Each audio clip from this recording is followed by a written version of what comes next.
إن الحمد لله نحمده ونستعينه ونستغفره ونعوذ بالله من شرور أنفسنا وسيئات أعمالنا من يهده الله فلا مضل له ومن يضلل فلا هادي له وأشهد أن لا إله إلا الله وحده لا شريك له وأشهد أن محمدا عبده ورسوله أما بعد.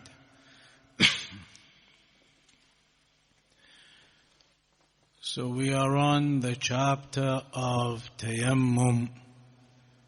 We just began speaking about the topic of tayammum last time. Today, before we begin, just to let everyone know that you will need to focus more than usual. You will need to focus today more than usual, because usually in the lectures I do some of the work, but today everybody has to focus and do it themselves. I have a slight issue with my throat, so I will not be able to deliver the lecture with the normal type of passion you may have become used to. Cannot really raise my voice today, cannot speak as usual, so everybody will need to focus carefully and keep their minds on the subject and what is being mentioned. So we began last time on the chapter of tayammum, and we covered the first hadith, that first hadith of Jabir ibn Abdullah radiyallahu anhuma, where the Prophet sallallahu alayhi wasallam had said, "U'atitu khamsan lam yu'tahunna ahadun qabli." I have been given 5 things that no one was given before me. نُصِرْتُ بِالرُّعْبِ مَسِيرَةَ شَهْرٍ. That I have been given this aid from Allah, that the enemies are afraid from the distance of a month away. Fear strikes their hearts already. وَجُعِلَتْ لِيَ الْأَرْضُ مَسْجِدًا وَطَهُورًا. And all of the ground, all of the earth has been made for me a mosque and pure.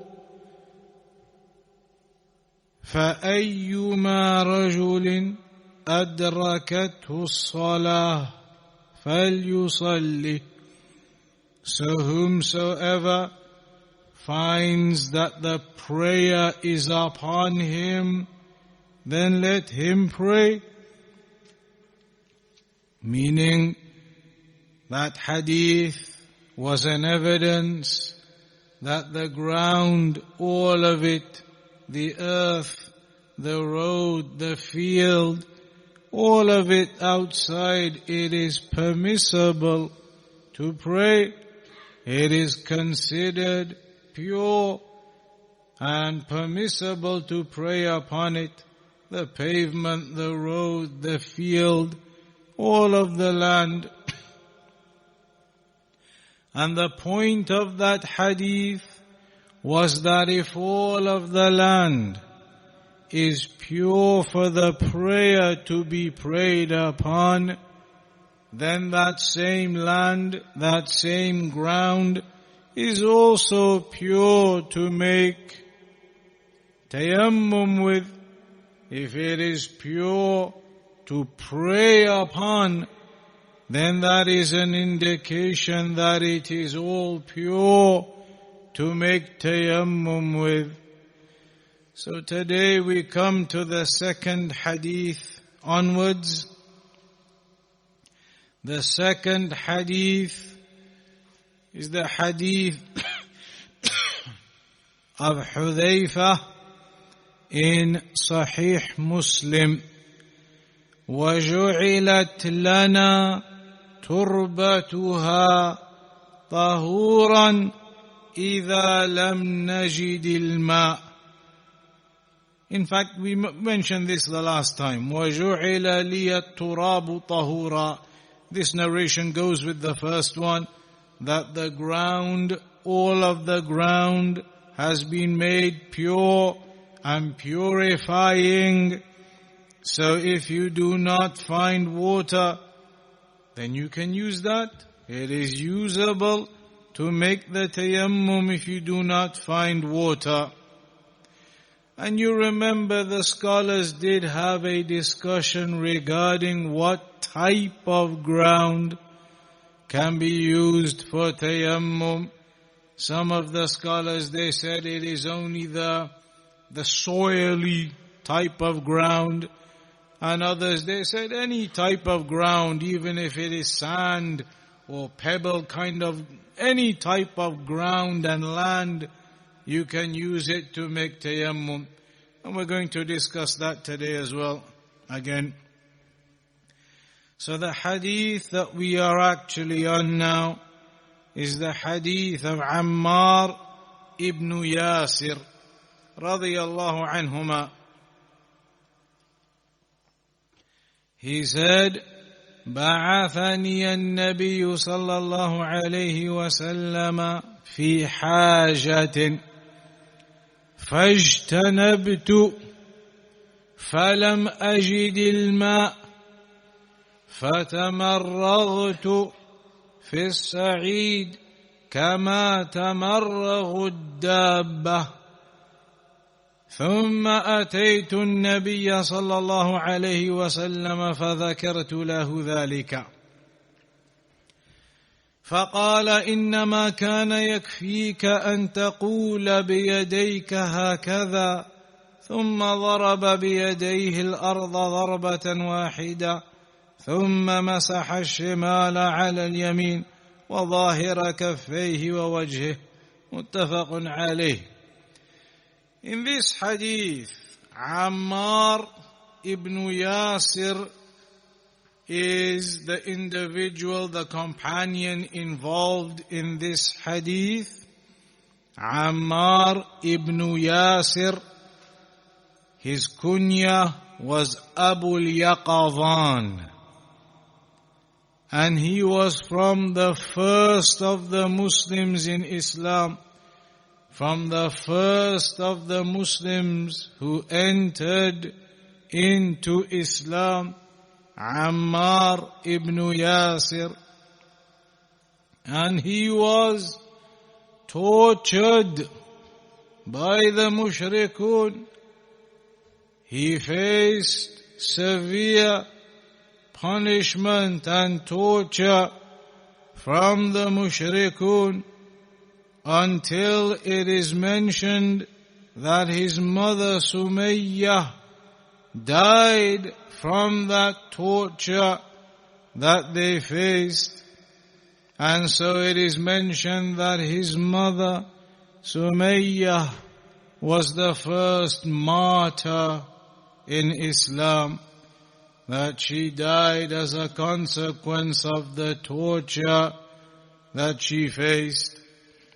And Ammar ibn Yasir, he witnessed all of the events in Islamic history, all of those battles that occurred, all of the other events with the Prophet sallallahu alaihi wasallam, until he himself was martyred in the end.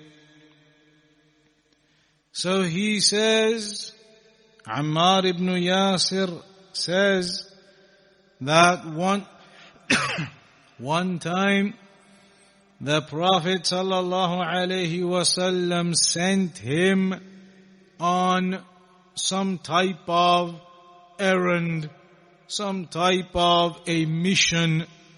One time he was sent by the Prophet sallallahu alaihi wasallam to go traveling somewhere to do some errand or some mission that the messenger had sent him on. So he went, and it was somewhere distant. He traveled, and when he was out there, and this was a journey of some days and nights, when he was out there, and you know, in those days when they went traveling at night time, you just camp up wherever you are and sleep. And then in the morning you continue your journey. At night you camp up wherever you are. So he was out, sent by the messenger to do some job that he had been sent to do. He says, when he was out on the journey, one night he had a wet dream. And so he became into the state of having the janabah. He was upon janabah, the major impurity. He was upon the major impurity. However, he did not have enough water with him to make ghusl. Because in those days, when they used to go traveling like that, into some distant place, maybe weeks even it could be, they would obviously pack up their provisions, they would pack up what they needed and put it onto their donkeys or carry it themselves. And the amount of water that they would carry with them was minimal. Because of the weight of water, you cannot carry barrels of water with you going out on these journeys. They would carry a minimal amount of water, just enough to get by, just enough to be able to drink and maybe use in cooking and things when they are out there. They certainly didn't have enough to be able to do a ghusl. So when he realized that he was in a state of janabah, and he realized that he doesn't have enough water to make the ghusl with, so then what did he do? He did the tayammum. However, he was not aware of how you do tayammum for the state of janabah. So he assumed, or he made his ijtihad, that usually when you do ghusl, as we've covered, the water has to cover all of your body. When doing the ghusl, the water has to cover all of your body.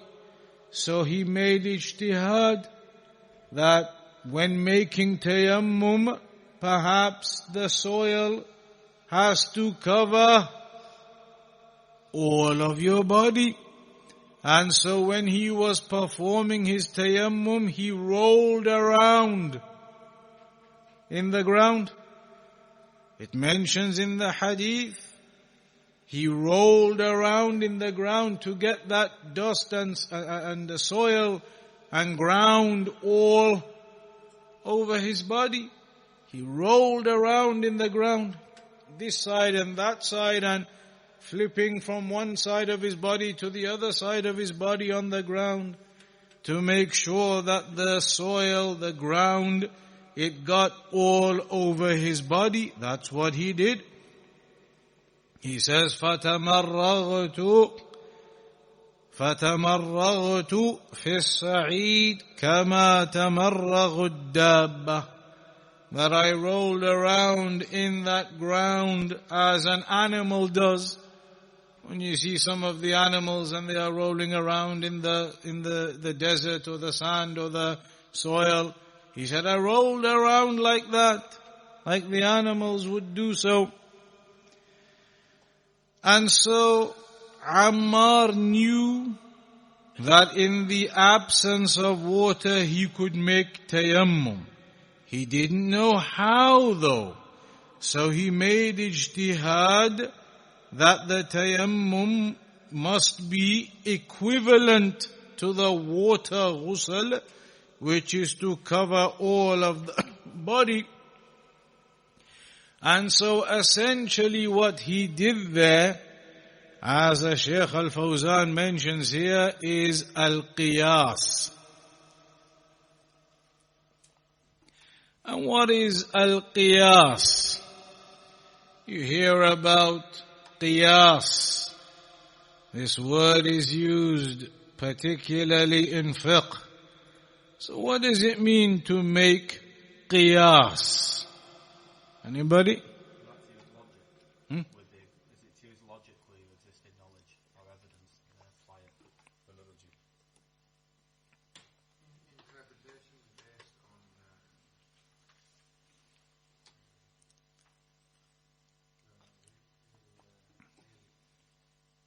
you come across it in real life. So those kinds of answers are along the right lines. It's an analogy. But qiyas, and you hear about it all the time, qiyas. The scholars made qiyas. Such and such made qiyas, analogy. It is broken down into 4 simple points.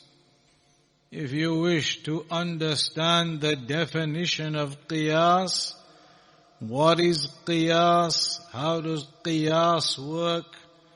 There are 4 basic points for qiyas to work. You have to have an asl. The asl is an item or a ruling that is derived clear from the Quran, the Sunnah, or consensus of the scholars, something with a clear ruling on it, established ruling on it from the Quran and the Sunnah, or even consensus of the scholars. That is the asl, the origin. Something with a clear hukm, with evidence upon it. The second thing you have is the fara'. The fara' is the subsidiary or the secondary item.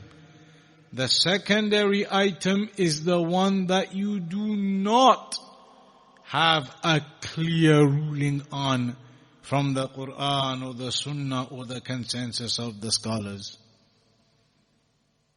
So the asl is something you have a clear ruling on with an evidence from the Quran or the Sunnah or the consensus of the scholars.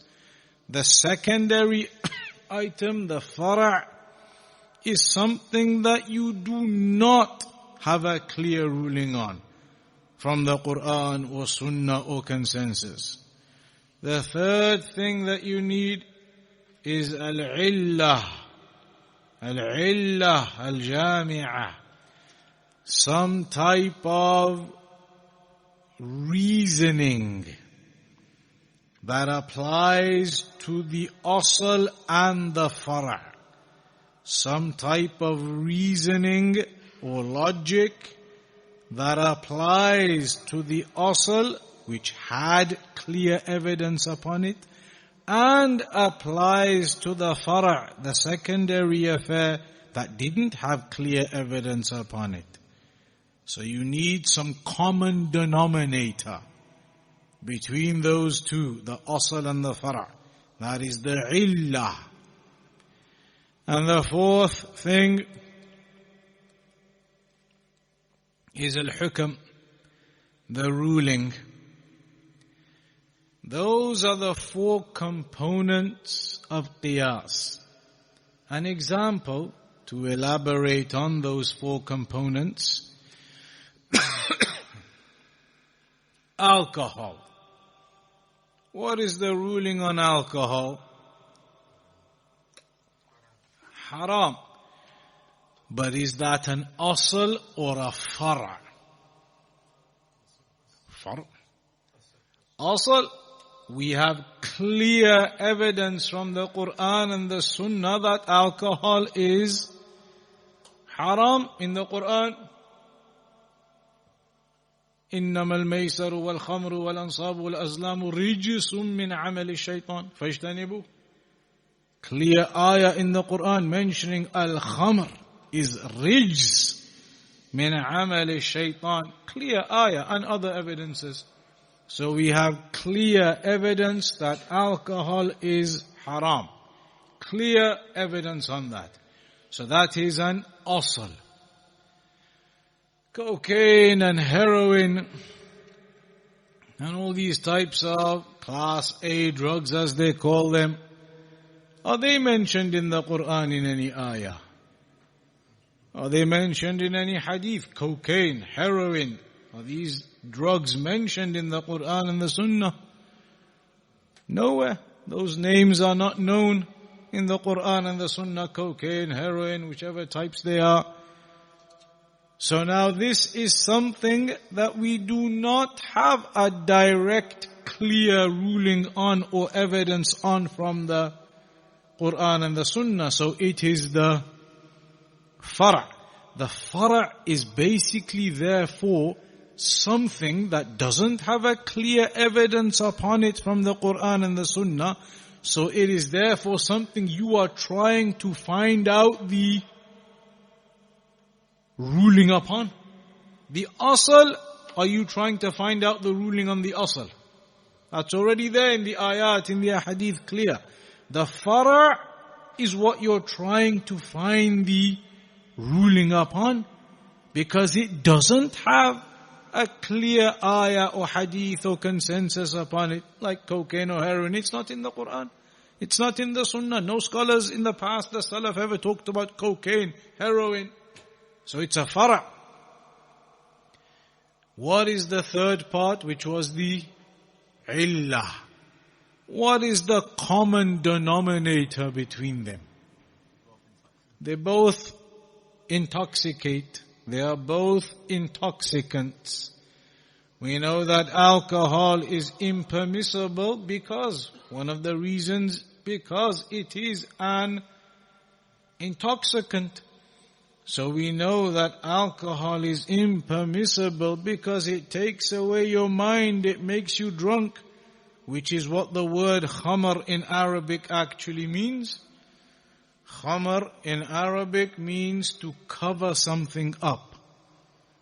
Kha, mim, ra in the Arabic language, they are the root letters indicating covering something up. At-taghtiyah. And that's why the khimar is known as a khimar, because it covers up the woman. The khimar that the women wear, kha, mim, ra, khimar, it covers up the woman. Khamr covers up, alcohol covers up what? Your mind. Alcohol covers up your mind. Because when you drink alcohol, it overwhelms your mind. You are drunk, you are intoxicated. So we know one of the reasons why it is forbidden is because it is an intoxicant, and there are other ahadith that mention that too about the issue of intoxication. Cocaine and all these other types of heavy drugs, when you take them, do they take away your mind or not? They do. So their effect is resemblant of the effect of alcohol. So we have a common denominator between all these heavy drugs and alcohol, that they both do the same thing. They have this impact of intoxication on the mind of a person. So there's a common denominator that matches perfectly. If that common denominator matches perfectly between the two of them, we can therefore deduce that the ruling of the far' must be the same as the ruling of the asl, because that common denominator sticks to them both. And so the hukm in the end you can deduce by qiyas is that cocaine and heroin and all these heavy drugs are haram. If somebody says to you, where's the ayah saying cocaine is haram or heroin is haram? Where's the hadith? Where's the statements of the Salaf? Of course there are none. But then you clarify to them the principles of the religion. That principally speaking now upon qiyas, it is clear for us to understand that these drugs Islamically would be considered haram. That is the basis of qiyas. An asl, a fara', an illah, the common denominator, the reasoning between them both, and then a hukam, a ruling which then applies to the fara' just as it applied to the asl, because they both have that common denominator between them, the same reasoning behind them. The point here was, as Shaykh al-Fawzan said, it is as though Ammar ibn Yasir used qiyas.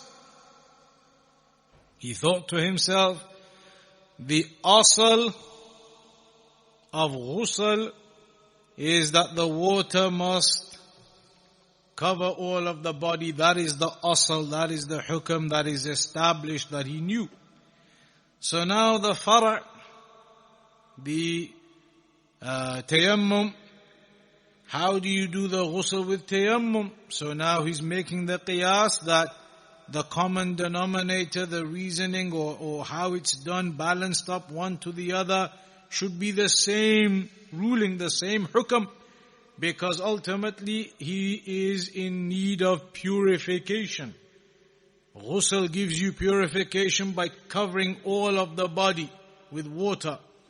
Tayammum gives you purification then upon that judgment by getting soil and covering all of your body. That's what he assumed. That's the ijtihad that he made. So he rolled around in the soil, covered all of his body with that soil. And then after that journey was finished, after that trip was finished, he had done whatever the messenger had sent him to do, finished his traveling and came back. He came to the Prophet sallallahu alaihi wasallam and told him what he did. Told him that whilst I was out on the trip, on the journey, I had a wet dream, and so I made tayammum in this method, rolling around and getting it all over my body. So the Prophet sallallahu alaihi wasallam said to him, إنما كان يكفيك أن تقول بيديك هكذا. The messenger said to him, it would have been enough for you to have done this with your hands. Messenger showed him physically the normal tayammum, just the hands and then the face. He said to him, it would have been enough if you just did this. That would have been enough. No need for all of the rest of your body with the soil. If you had just done this with your hands, it would have been enough. In the narration, إِنَّمَا كَانَ يَكْفِيكَ, it would have been enough for you. أَن تَقُولَ, قَالَ يَقُولُ in Arabic, here it does not mean to say. The other meaning of قَالَ يَقُولُ is فَعَلَ يَفْعَلُ. So it's like saying, إِنَّمَا كَانَ يَكْفِيكَ أَن تَفْعَلَ بِيَدَيْكَ هَكَذَا. But the word here is تَقُول, and it can be used like that. So, إِنَّمَا كَانَ يَكْفِيكَ أَن تَقُولَ بِيَدَيْكَ هَكَذَا. It would have been sufficient for you to have done this with your hands.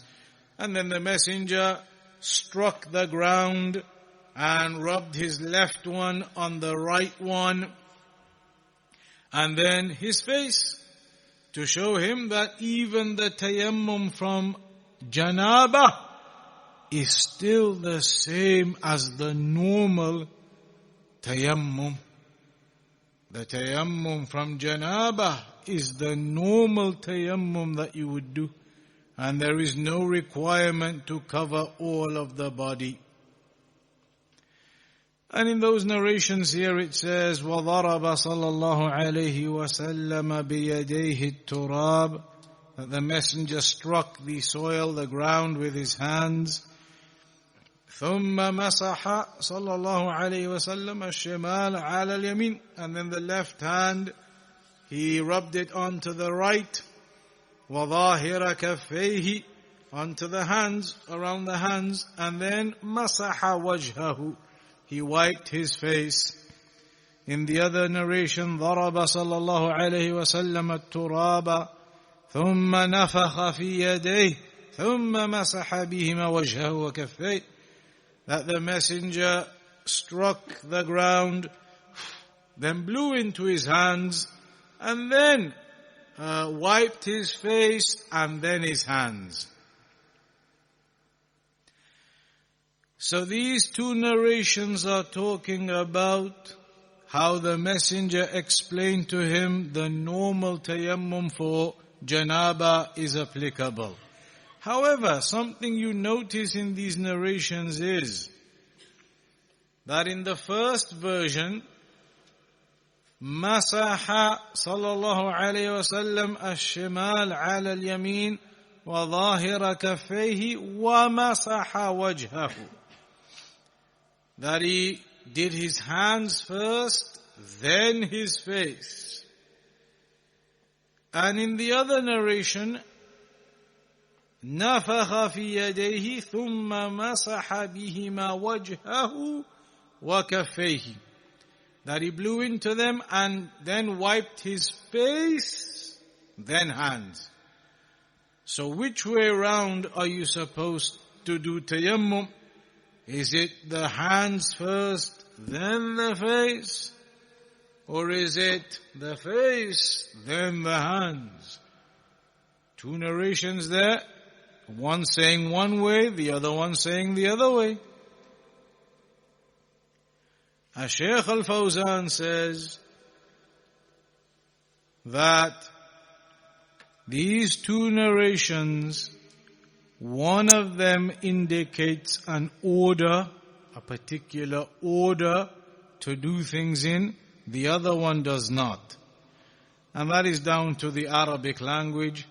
One of them has waw in it, wa. Harful atf, the waw. That by default does not necessitate an order. If I say Muhammad and Khalid came into the mosque, which one of them came in first? Muhammad and Khalid came into the mosque. Which one of them came in first?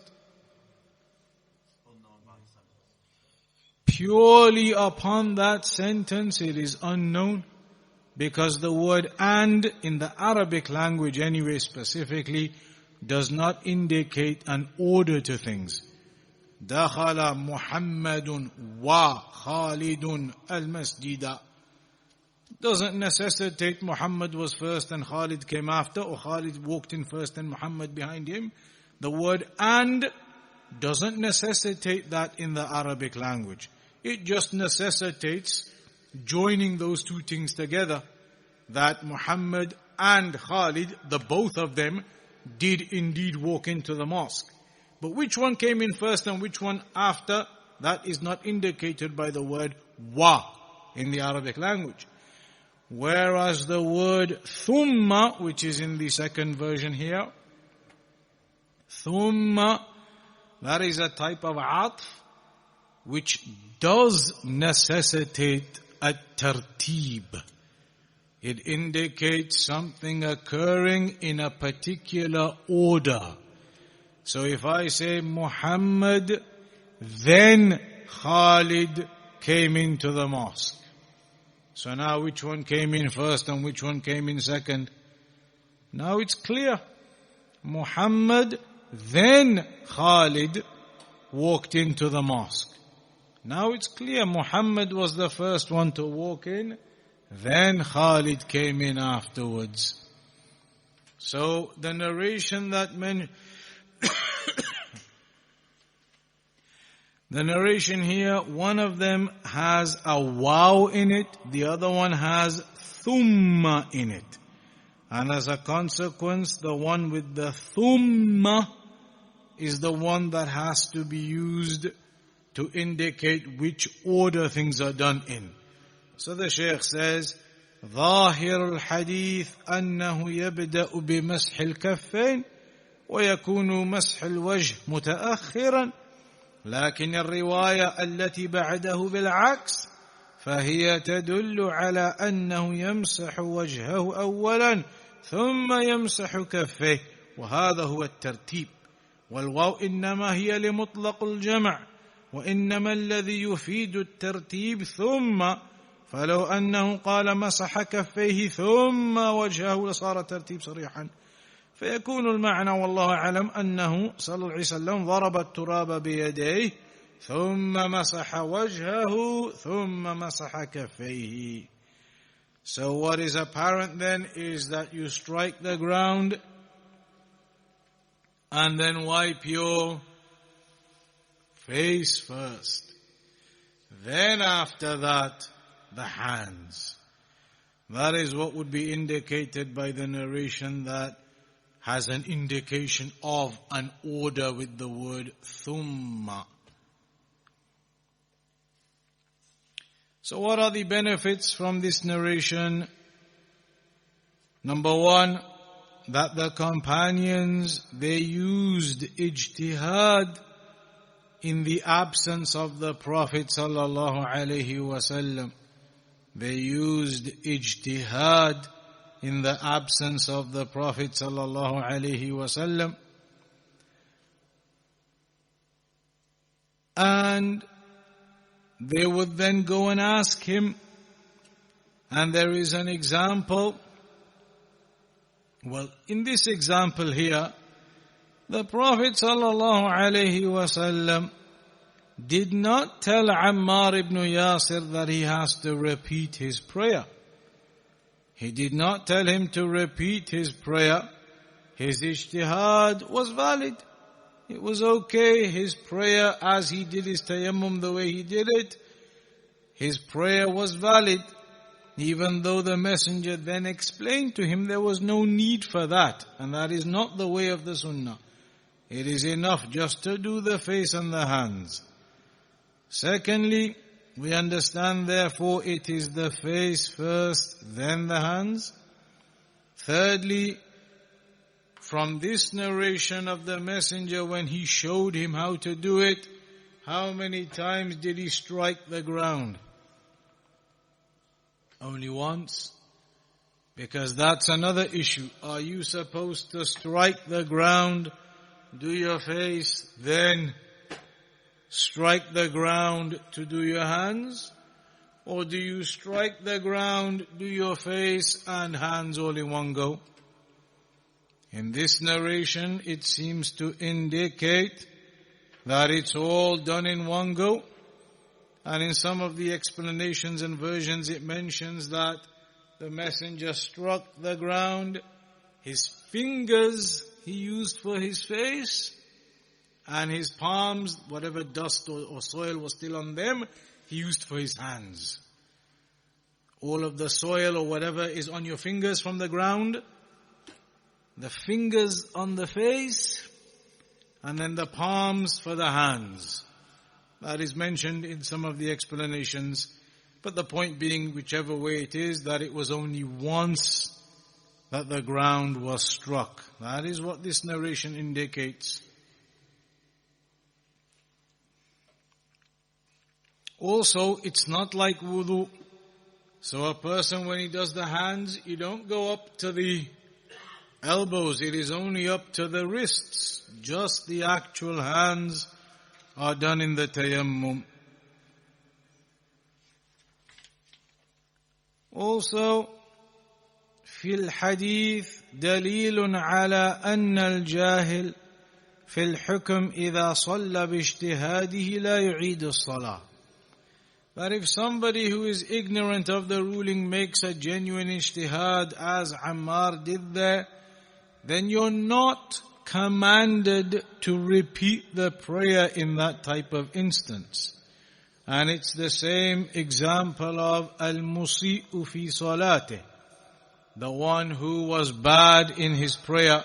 The famous hadith, when the messenger was sitting in the mosque, a person walked in and prayed, and the messenger saw him praying.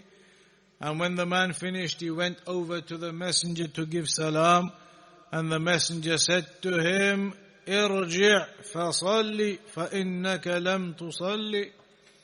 Go back and pray again, you didn't pray. So the man went back and prayed again, and the messenger saw him praying. And then he came back again to give salam. The messenger said to him, "Go back and pray, you didn't pray." And the man did it twice, 3 times, until eventually the man said to the messenger, "I don't know how to pray in any other way than this way that I pray." So then the messenger explained to him how to pray properly, because he was praying wrong. But after the third time when the man came to give salam and the messenger still said to him, "Go pray, you haven't prayed." And he said, "But that's all I know." Then the messenger explained to him how to pray properly. Did the messenger say to him, "Now that I've explained to you, go and pray it properly now then"? The man was not actually ordered to go and pray again after that. Meaning his prayer was considered valid. He wasn't then ordered afterwards, once the messenger had explained to him, to now that you've been explained, you've now understood, now go pray properly. He wasn't told that. So the point is, the Shaykh is saying, if somebody's in that type of situation, they make their best ijtihad upon their knowledge and they pray, and they realize it was a mistake afterwards, or they learn more knowledge afterwards, you wouldn't say to the person, "You've got to go back and repeat those prayers now." Also, the hadith highlights how the messenger taught the companions with examples. Here the messenger physically showed him with his hands how to do that tayammum, and that is from the methods of teaching. The next narration of Ibn Umar radiyallahu ta'ala anhuma, قال رسول الله صلى الله عليه وسلم: التيمم ضربتان، ضربة للوجه وضربة لليدين إلى المرفقين. This narration of Abdullah ibn Umar ibn al-Khattab radiyallahu anhuma, he says that for tayammum, this is Abdullah ibn Umar ibn al-Khattab, he says for tayammum, or that the messenger said, for tayammum you have to strike the ground twice. Once for the face and once for the hands up to the elbows. That's what this narration says. Abdullah ibn Umar ibn al-Khattab saying that the Prophet ﷺ said, for tayammum you have to strike the ground twice. Once for the face, once for the hands, that goes up to the elbows. So here, this goes against the previous narration that said it was only one striking of the ground. And that narration that mentioned it is only one striking of the ground is more authentic. That is much more authentic. And this particular narration, many of the scholars, they say, it is mawquf, meaning that this was the statement of Abdullah ibn Umar, not a hadith of the Prophet sallallahu alaihi wasallam saying that. And so in that kind of instance, of course you must give precedence to the actual hadith. And that was the previous one that said you only strike the ground once and that you only wipe up to the wrists. That is going to be the practice that is implemented. As for this narration, then it is considered mawquf, that it is the statement of Abdullah ibn Umar himself. The next narrations of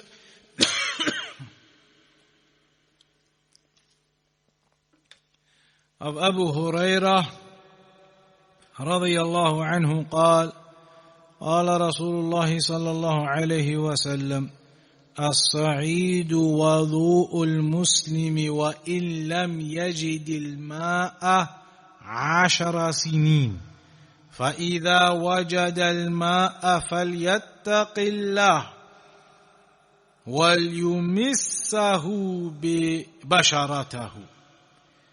This narration says, Abu Hurraira mentions that the Prophet ﷺ said that the ground, the soil, it is considered as the purification for you. Your wudu is done via it, meaning tayammum. It can be done even if you don't find water for 10 years, the narration says. Even if you don't find water for 10 years, you can carry on making tayammum. And when you do find water, the narration says, when you do find water eventually, then fear Allah and put that water on your skin, meaning make the full wudu. So the narration is highlighting that there is no time limit to tayammum. That as long as you have no water available, you can carry on making tayammum. 10 years is obviously not a specified number. That is just an example, even if it was 10 years. Meaning that even if it was a long time, it doesn't mean exactly 10 years. It doesn't mean if you got to your 11th year now it's haram. That is only a figure of speech. Meaning a long time. If you don't find water, you can carry on making tayammum. But then the narration does say that once you do find water, then you must make wudu. That your tayammum is no longer valid. And it is no longer permissible to use your tayammum for your prayers. You've got to make wudu properly as soon as you find water. That's what the narration says. That would seem to indicate what? We discussed it a couple of lessons back. Remember one of the main issues in the topic of tayammum is tayammum equal to wudu? Or is it only a temporary measure until water is found? That's one of the main discussions here. Because if you say tayammum is equivalent to wudu, with water, proper wudu, then when you make tayammum, you are exactly the same as somebody who is upon wudu from water. Somebody who is upon wudu from water can pray his prayer, he can pray the next prayer, he can carry on. He's upon a state of wudu. And the one upon tayammum would have exactly the same rulings applicable to him. If you say tayammum is equivalent to wudu. But the other opinion that this hadith seems to indicate is that tayammum is only a temporary measure, not equivalent to wudu. Meaning it only covers you temporarily up until water is found or water can be used. And when water is found and it can be used, then immediately at that point now, when the water is there and available, your tayammum is no longer valid, because now you have to go and do the full and actual wudu because water is there. Based upon that opinion, well, there's a narration coming up as well.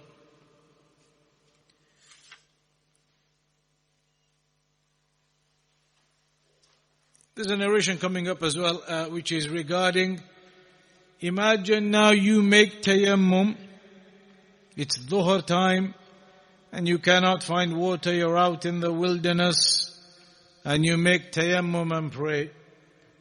20 minutes later, as you're walking through the wilderness, you suddenly come across water.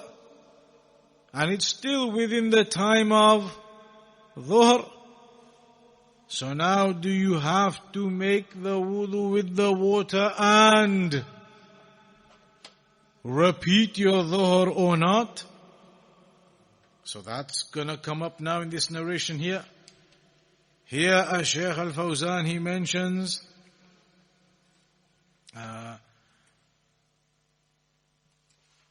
wudu'ul Muslim, that the ground can be used as the tayammum even if a person doesn't find water for 10 years. And when he does find water, then he must fear Allah and use that water. And that is upon the opinion that the tayammum is only a temporary measure. So the Shaykh says, فَهَذَا الْحَدِيث يَدُلُّ عَلَى أَنَّ التَّيَمُّمْ إِنَّمَا يَقُومُ مَقَامَ الْمَاءِ عِنْدَ عَدَمِ الْمَاءِ. That tayammum is only valid when there is no water there, or water cannot be used, it's not usable, or it's unavailable. وَأَنَّهُ مَعَ وُجُودِ الْمَاءِ لَا يَجُوزُ التَّيَمُّمْ وَلَا يُجْزِئ. But when you have water available, then tayammum is no longer valid. Tayammum no longer holds its validity in the presence and ability to use water. Sheikhul Islam Ibn Taymiyyah and Sheikhul Islam Ibn Taymiyyah, he takes the opinion that tayammum is equivalent to normal wudu. It is equivalent to it. One of the evidences he uses is that the Messenger said, جُعِلَتْ لِيَ الْأَرْضُ مَسْجِدًا وَطَهُورًا. That all of the ground has been made as a mosque for me and pure and purifying, indicating that the soil gives you purity, puts you into a state of purification, which therefore means it is equivalent to water that puts you into a state of purification also. And that is the correct opinion, insha'Allah, that tayammum is equivalent to wudu, and it puts you in the same state as wudu. But this last narration we'll look at today is regarding two men. It mentions in the hadith of Abu Sa'id al-Khudri radiyallahu anhu قال خرج رجلان في سفر. Two men, they went out on a journey. فحضرت الصلاة, and the time for the prayer came. وَلَيْسَ مَعَهُمَا مَاء, and they did not have any water with them. فَتَيَمَّمَا صَعِيدًا طَيِّبًا, so they made tayammum, both of them. فَصَلَّيَا, and they prayed. ثُمَّ وَجَدَا الْمَاء, then after they had prayed, all of a sudden they came across some water. فِي الْوَقْتِ, and it was still within the time of the prayer that they had just prayed. The prayer they had just prayed upon tayammum, because they couldn't find water, a few minutes afterwards they are walking and they come across some water. And it's still within the time of that prayer. فَعَادَ أَحَدُهُمَا الصَّلَاةَ وَالْوُضُوء. One of the two of them made the wudu with the water they now found and repeated his prayer. وَلَمْ يُعِيدِ الْآخَرِ. But the other one did not. The other one didn't repeat his prayer.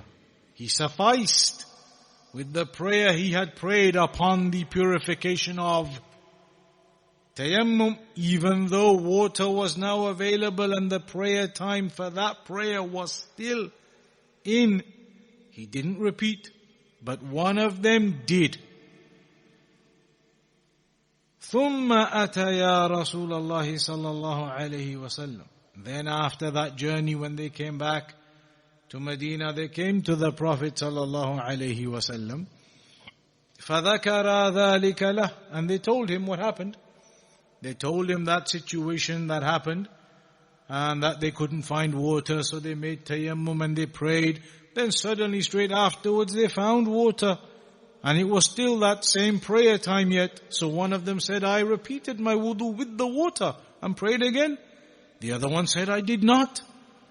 The messenger said to them, or the messenger said to the one who made his wudu with the water after they found it and repeated his prayer, the messenger said to him, أَصَبْتَ السُّنَّةِ وَأَجْزَأَتْكَ صَلَاتُكَ. To the one who didn't pray again. The one who didn't pray again. Correct your notes. The messenger said to the one who didn't repeat his prayer after they found the water, the messenger said to him, أَصَبْتَ السُّنَّةِ وَأَجْزَأَتْكَ صَلَاتُكَ. That you implemented the sunnah. You implemented the sunnah and your prayer counts. It's valid, it's good. The one that he prayed upon his tayammum only. Messenger said, you implemented the sunnah and your prayer counts.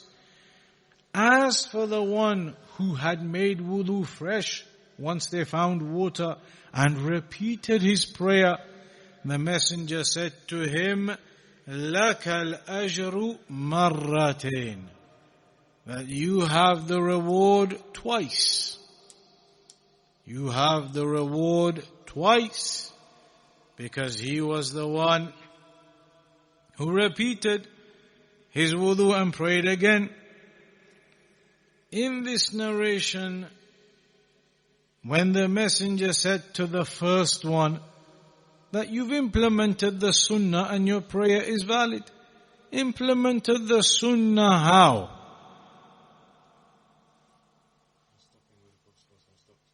Because he implemented the exact rulings that are in the sunnah. You can't find water, you make tayammum and you pray. That's exactly what he did.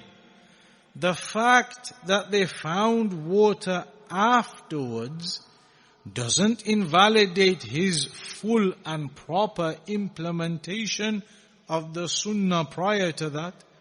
Prior to finding water, he was upon all of the exact implementation of the sunnah. There's no water, make tayammum, pray. He did all of that. So his prayer is valid. There's nothing wrong with that. He implemented the ayah of the Quran. He implemented the ahadith. No water was available. He made tayammum and he prayed.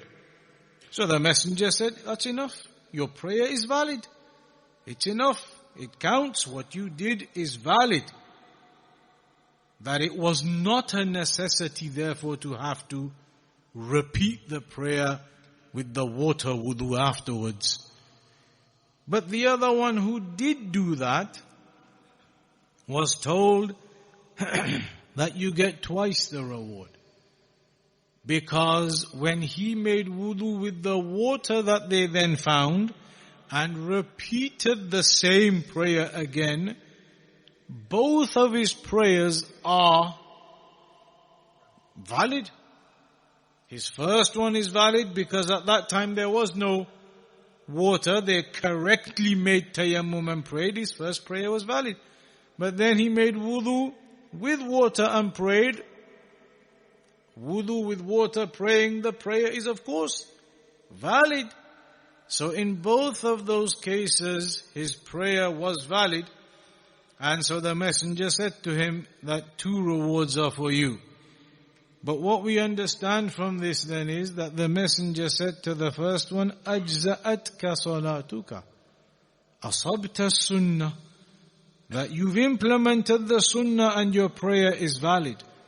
Which therefore indicates that the correct method in that kind of scenario is that you don't need to repeat the prayer again.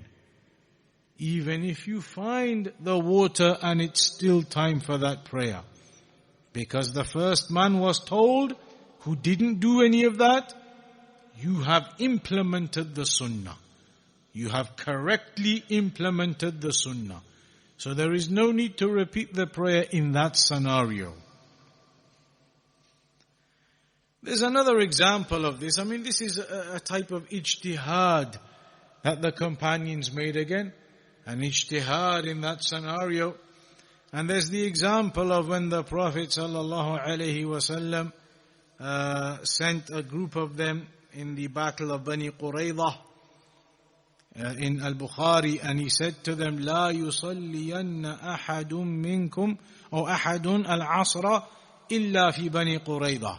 None of you pray Asr until you are in Bani Qurayza. You should not pray Asr until you are in Bani Qurayza. So as they were going, they got delayed and it was taking a while to get there. And the sunset was on the verge of occurring. So some of them said, we have no choice. We have to stop and pray Asr. The time is about to go. Others, they said, but the messenger specifically commanded us on this occasion not to pray Asr until we are in Bani Qurayza. So a group of them didn't pray until they got there, until after sunset. So when they came back to the messenger and explained to him, again he highlighted that both of their actions in their own regard, in their own ijtihad, were correct. The first group of them, they said, no, we have to pray now. And they said what the messenger meant was, when he said, don't pray until you get to Bani Qurayza. What he meant by that was, be quick, get there before sunset. That it was a word of encouragement. You should not pray Asr until you get there. Meaning get there quickly before Asr time finishes. That's your target. But they said, we didn't make the target. And the sun was about to go down, so we had to pray. The messenger said, good. The others, they said, no, we took it to mean exactly what you said. Do not pray Asr on this occasion until you get there. So even if we got there after Maghrib, that's what we did. The messenger said, good, okay again. Because in those cases, at that time, they made a genuine ijtihad in that circumstance.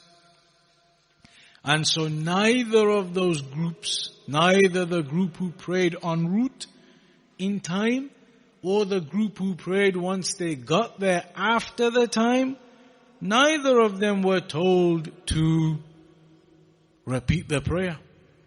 Neither of them were told to repeat the prayer. So neither of them were wrong in that ijtihad. So,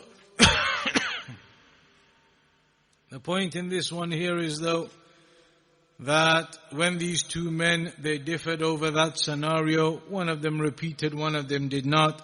The conclusion here is that in that type of scenario, you do not need to repeat the prayer.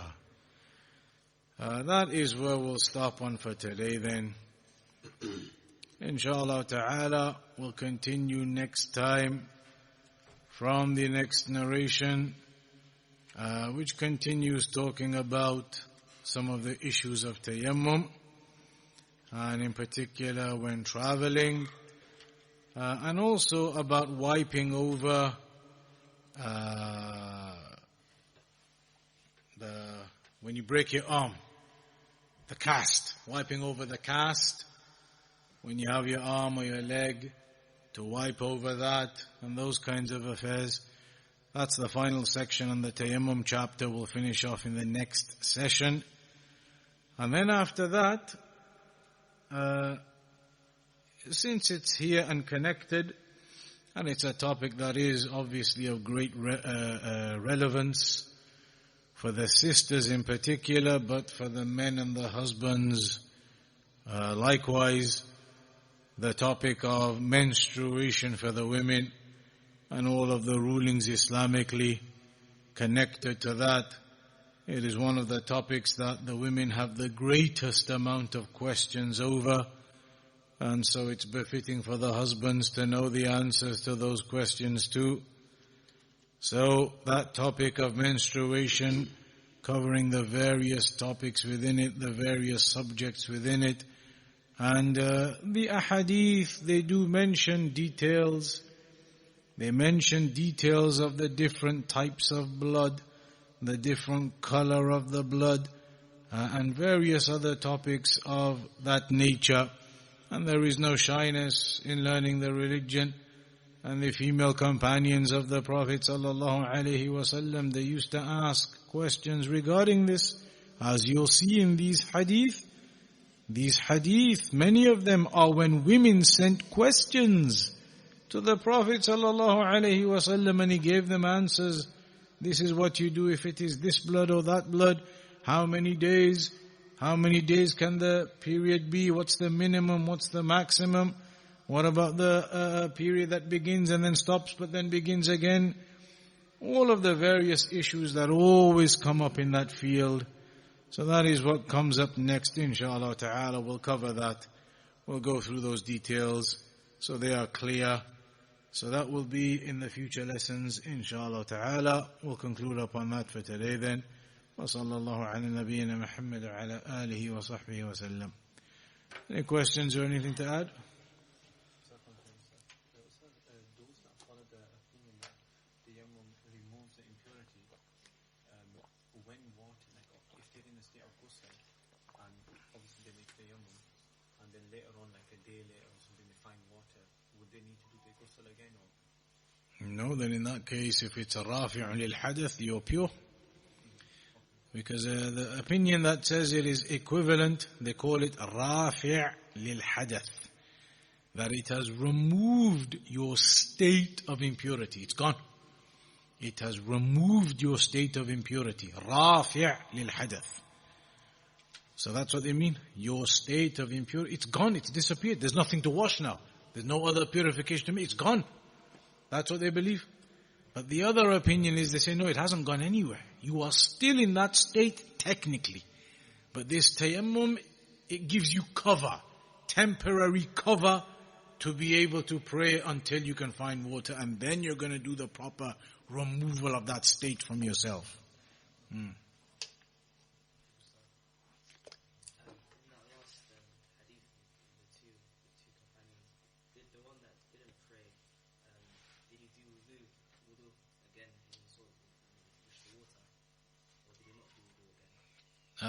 In the narration it doesn't mention, but the opinion that is established upon that ruling is that the first one then wouldn't have to use the water to make wudu up until his wudu, his tayammum wudu broke. Because on that opinion, the rafi' lil hadath opinion, when you make tayammum, you are upon wudu as a normal person is who's made wudu with water. So you don't have to do anything up until your wudu next breaks. Just like a person who's on normal wudu. That's the opinion of rafi' lil hadath. Your state of impurity is gone. So now you're just exactly the same as somebody who's made wudu normally. You don't need to use the water up until your wudu breaks.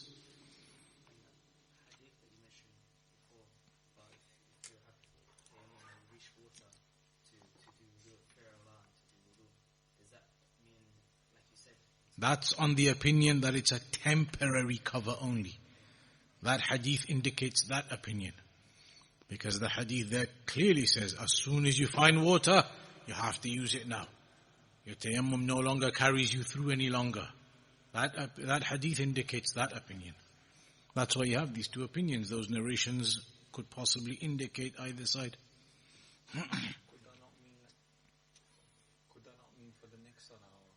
That's so the scholars who say, because now the scholars who say that you don't have to use the water, your tayammum is enough, it's equal. Then how are they going to explain this hadith saying, use the water now? They say the meaning of that is for your next purification. Meaning now the next time, if your wudu breaks now, your tayammum wudu breaks now, you can't make tayammum again because now you have water. So fear Allah and now use water the next time. That's what they say it means. Anybody else?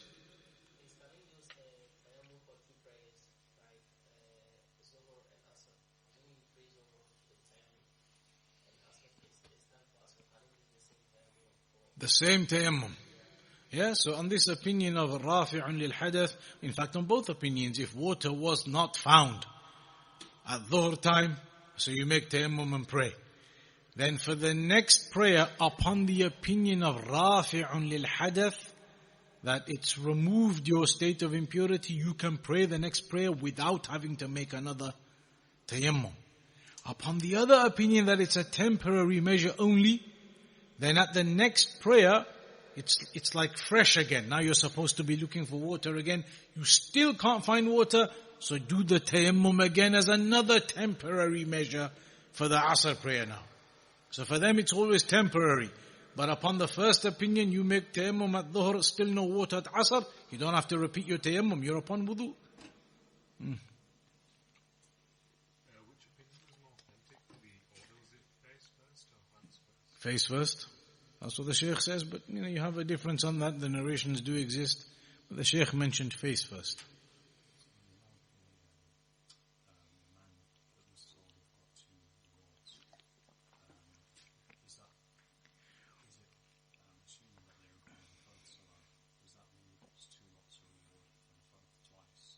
No, the narration is to highlight generally that his ijtihad in that circumstance was a valid ijtihad. It's not an evidence to say that we can do it, or an evidence to say that he therefore gets, double, like he's done 2 dhuhrs in that day, which is impossible. You can't have 2 dhuhr prayers in the same day, or 2 asr prayers, and that's impossible. So it can't be understood in that kind of way. It is simply to highlight to the man your ijtihad in that circumstance was a correct and valid ijtihad, and that's as far as it goes. The reward and the amount, Allah Ta'ala Alam doesn't specify that.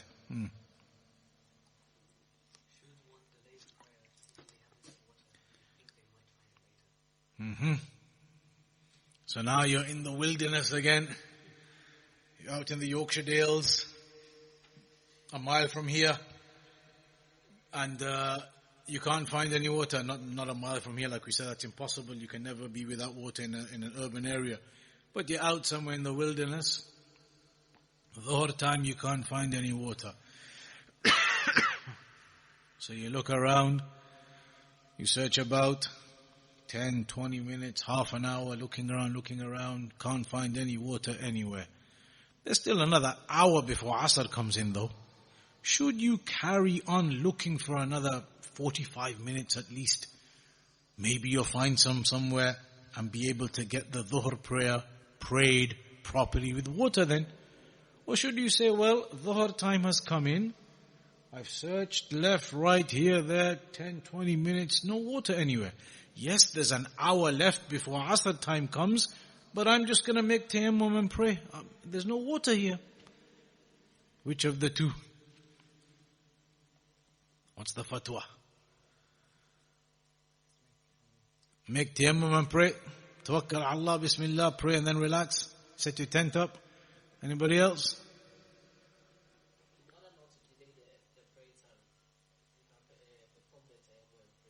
Alright, so it's a sunnah to pray your prayers on time. خير الأعمال أو أفضل الأعمال الصلاة على وقتها أو في وقتها, meaning at the beginning of the time.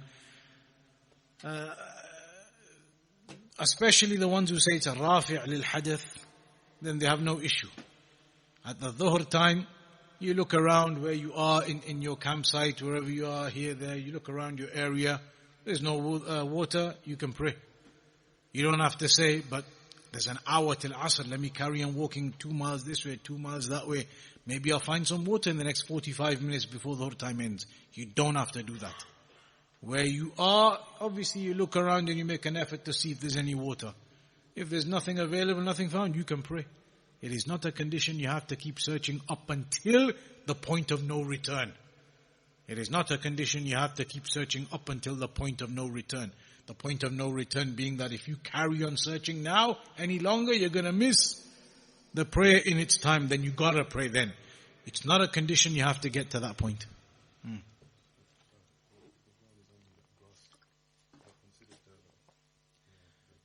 That's legitimate. Grass is the normal soil kind of ground. And the scholars, they say the reason why purification has been made from water and ground, they say perhaps, Allahu A'lam, but perhaps they say it is because Allah created mankind from water and ground. That Allah created Adam alayhi salam from the soil. And now we know our bodies are, how much liquid within them. Liquid and soil, that's what we are. And so purification is with liquid or soil. But the grass is perfectly good. That is considered the normal soil ground. You know, if someone fell asleep, for example, and you woke up like there's only like 2 minutes left for Salah, obviously he's going to make wudu, the time's going to go. So what should someone do in that situation? If it's like right at the end of Salah, or does his time start when he wakes up? If it's that tight, because it's not possible, the timetables, they're only a guideline. So you can't judge the absolute timings on the timetables. So if the timetable says 3:27 or whatever for some particular prayer, you can't judge it absolutely down to the second on that timetable. So you would make your wudu and just pray. And inshallah ta'ala, as it mentions, man adraka raka'atan, whoever catches at least one raka'ah, your first raka'ah, ruku', then it counts, your prayer is within the time.